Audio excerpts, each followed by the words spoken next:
and I want to go over my personal journey and how I lost $25,000 day trading in the first year. So let's get into it.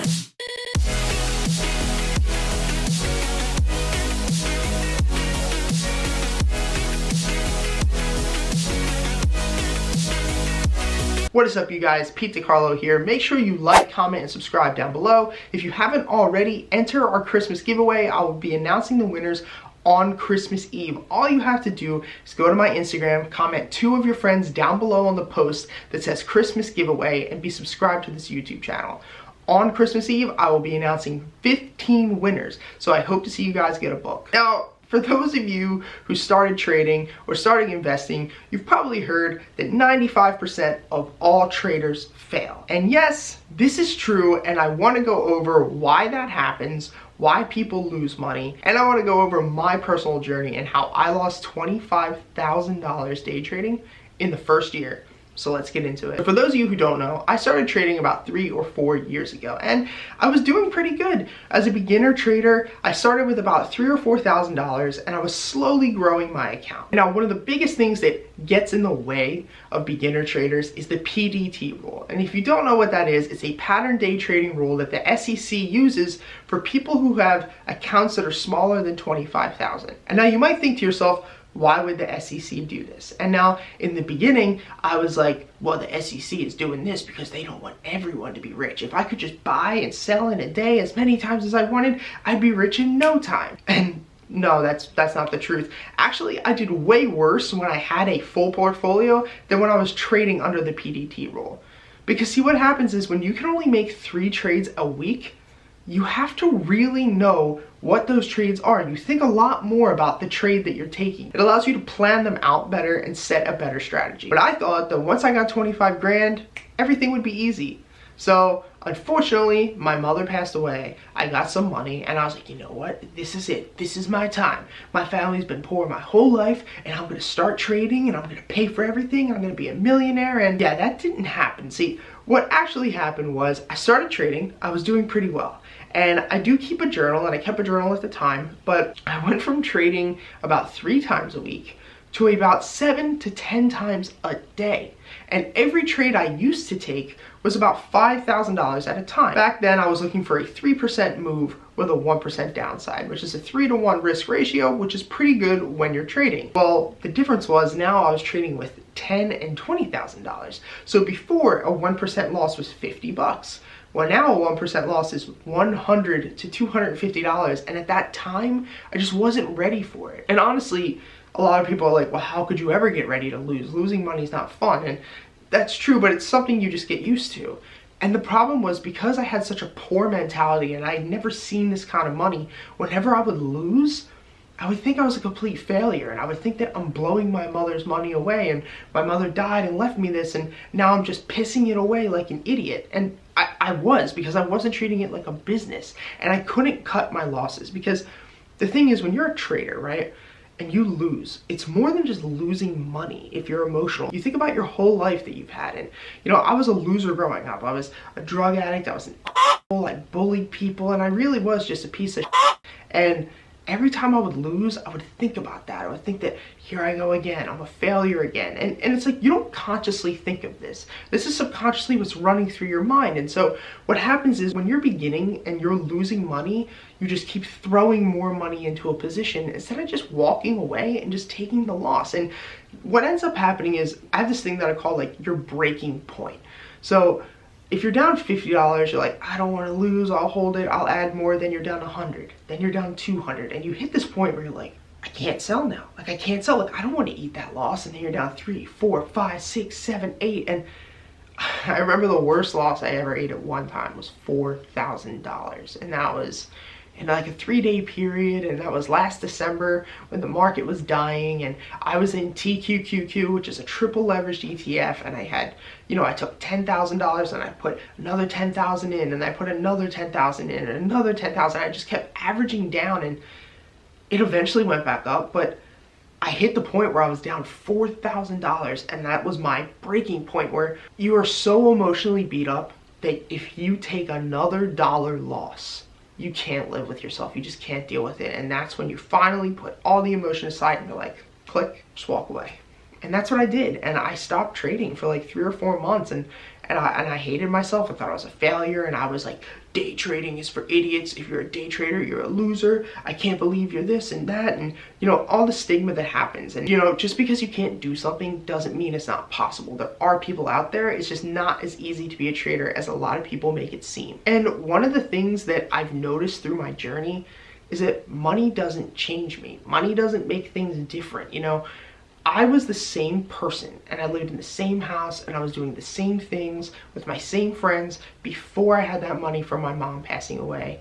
And I was the same when I pissed half of it away in the stock market. And now that I've been making it back, and that I've been staying consistent, and that I'm sharing everything with you guys, my life is still the same anyway. And so you always think that if I were to make 10 grand this trade, 20 grand this trade, if I were to get a lump sum of money, like that your life would change. And the truth is that it doesn't change. And that was one of the things that I had to realize, was that like, it doesn't matter if you make $100 today or lose $1,000 today. You just pick yourself up and you move on. And I feel that a lot of people have that problem because a lot of traders fail because they look at things emotionally. They don't look at things objectively. If you have a chart, if you're looking at technical analysis of a company, and you see a blatant support line and a blatant resistance line, and you want to buy down here and wait for the bounce, and it doesn't bounce, and it breaks, and it keeps moving down, and keeps moving down, and you're not looking at it objectively like a computer would look at it, because a computer would say, okay, broke support, sell. Right? Like, and it's that simple. You just walk away, you dust your shoulder off, and you go on to the next trade. But when you're emotional, you're noticing every red tick, and then a green tick. And on that green tick, you're like, okay, here we go, it's coming back. No, okay, this time, well, if I average down, I'll get a better position, and I'll get a better price. And like, instead of just walking away and looking at it objectively, because the goal of trading is not to make money today, is to make money over the next 10 years. And one thing that helped me was starting to trade small and then scaling my way up. So I would do 20 sample size trades with $5,000. And then if I was successful, and if I had made money, and if I did everything right, I'd move to 7,500. Then I'd move to 10,000. Then I'd move to 15,000. Okay, 15,000, I'm not doing good, I'm over leveraging, I'll pull myself back down to 7. And it's because you can look at smaller numbers more objectively than looking at these bigger numbers. And I know that's kind of hard because you're logging in every day, you're watching the market, you're keeping up with the news, and this entire industry puts you in the right now.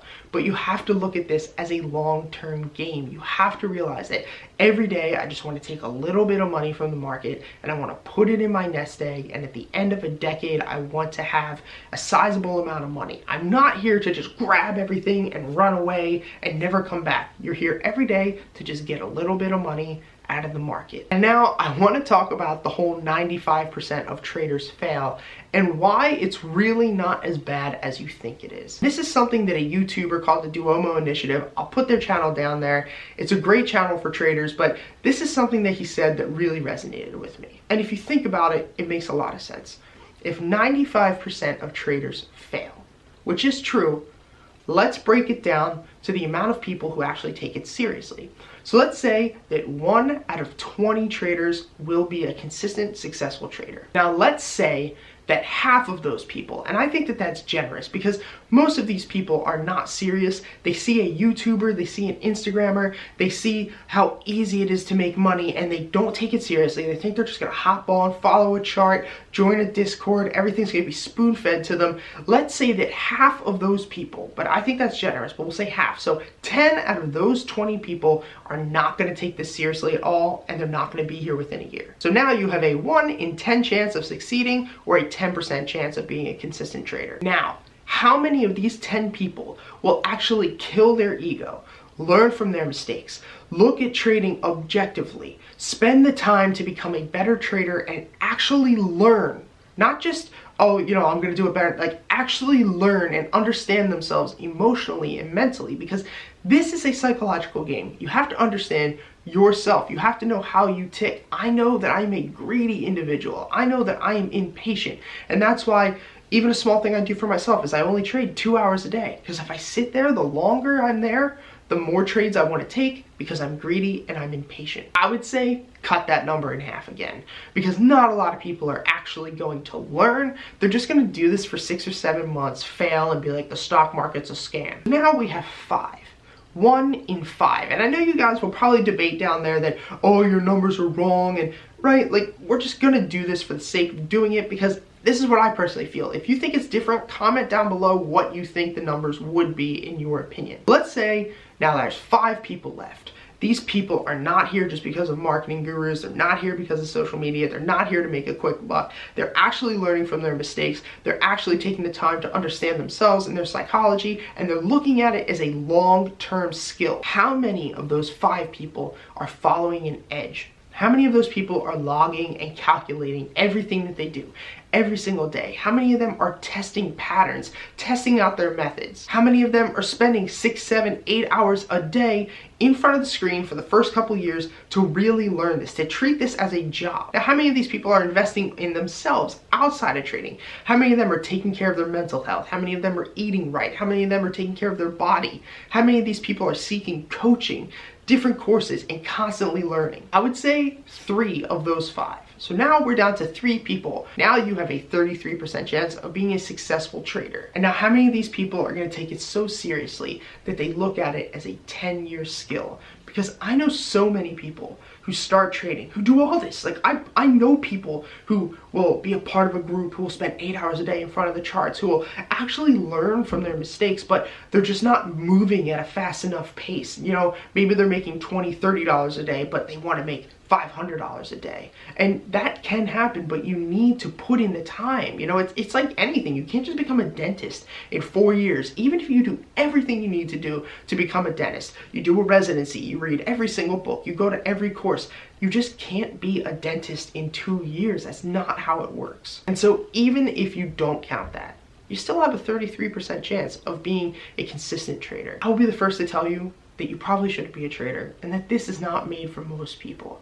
But it is possible. I've seen it with myself and I've seen it with other people. And if you guys want to be a part of a trading community, I will link my Discord down below. Sometimes it expires depending upon how long this video has been out, but if not, just shoot me an email. And even in my Discord, I show you guys what I'm doing, but I'll even tell you, if you're in this Discord, I'm not here to show you how to make quick money. I'm here to say, hey, if you're a beginner, hold on tight. You're gonna lose money. You're gonna demoralize yourself at times. You're gonna be wrong a lot. And if you're not ready for that, just walk away. There's no reason to do it. So thank you guys for watching. I wanted to share my story with you. I wanted to talk about why most people fail, and I want to know what you guys have to say. Comment down below, subscribe to this video. Let me know if you're a trader, if you've lost money, how much money. Be honest and be open, because not a lot of people are honest about this.